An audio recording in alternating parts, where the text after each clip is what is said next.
अहम खबर। साबिक कमिश्नर रावलपिंडी लियाकत अली चट्ठा ने इलेक्शन कमीशन को तहरीरी बयान जमा करा दिया। चीफ जस्टिस के खिलाफ बयान अवाम में बदएतमादी फैलाने के लिए दिया था। साबिक कमिश्नर रावलपिंडी की जानिब से ये तहरीरी बयान दिया गया है। मैंने धांधली के लिए किसी रिटर्निंग अफसर को कोई हिदायत नहीं दी है। साबिक कमिश्नर रावलपिंडी की जानिब से अब इस तहरीरी बयान में अपने गुज़िश्ता बयान की नफी की गई है। साबिक कमिश्नर रावलपिंडी लियाकत अली चट्ठा ने इलेक्शन कमीशन को तहरीरी बयान जमा कराया है। आपको आगाह किया जा रहा है, साबिक कमिश्नर रावलपिंडी लियाकत अली चट्ठा ने इलेक्शन कमीशन को तहरीरी बयान जमा करवा दिया। चीफ जस्टिस के खिलाफ बयान अवाम में बदएतमादी फैलाने के लिए दिया। इसी पर मजीद बात कर लेते हैं। अदील वड़ाइच हमारे साथ मौजूद है। अदील, बताइएगा, बयान हल्फी जमा करवा दिया गया? जी, बड़ी डेवलपमेंट है। इलेक्शन कमीशन ऑफ पाकिस्तान को तहरीरी बयान जो है वो जमा करा दिया है साबिक कमिश्नर रावलपिंडी लियाकत चट्ठा ने, और अपने ये 15 नुकाती बयान में लियाकत अली चट्ठा ने माजरत कर ली है। उन्होंने कहा है कि वो शर्मिंदा हैं कि उन्होंने एक झूठी प्रेस कॉन्फ्रेंस की और उनके स्टेटमेंट की वजह से मुल्क में क्यास और बेचैनी फैल गई। और उन्होंने कहा कि जो उनकी जानिब से इल्जामात लगाए गए हैं वो बुनियादी तौर पे एक कोऑर्डिनेटेड एक प्रेस कॉन्फ्रेंस थी। पाकिस्तान तहरीक इंसाफ का इस सारी सूरत हाल में इन्फ्लुएंस था। और उन्होंने ये बताया कि 2018 के जनरल इलेक्शन में जब पाकिस्तान तहरीक इंसाफ ने पंजाब में हुकूमत संभाली तो उसके बाद वो सीनियर पोजीशंस पर वहां पर रहे।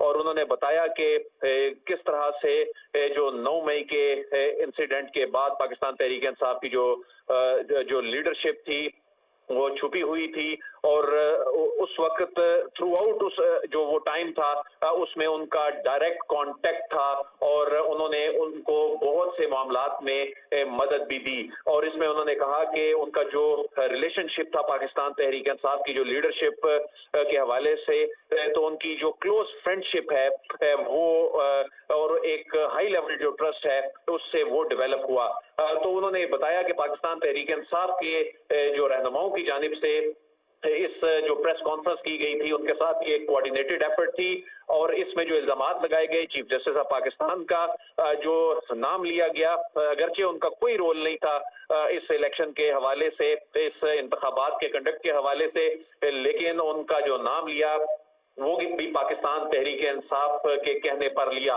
और उसमें एक जो प्रोमिनेंट लीडर है पाकिस्तान तहरीक इंसाफ के, उन्होंने कहा कि चीफ जस्टिस ऑफ पाकिस्तान का नाम जो है वो लिया जाए, इल्जाम लगाया गया। और उन्होंने कहा कि उन्होंने कोई ऐसी इंस्ट्रक्शन नहीं दी रिटर्निंग अफसरान को कि वो किसी भी पार्टी को फेवर करें या किसी भी पार्टी के कोई खिलाफ इक़दाम करें। और उन्होंने ये भी इस एतराफी बयान में ये कहा है कि चीफ इलेक्शन कमिश्नर की जानिब से उन्हें ऐसी कोई हिदायत नहीं दी गई कि बहैसियत कमिश्नर वो रावलपिंडी में किसी सियासी जमात को फेवर दें या किसी सियासी जमात के खिलाफ इकदाम उठाएं।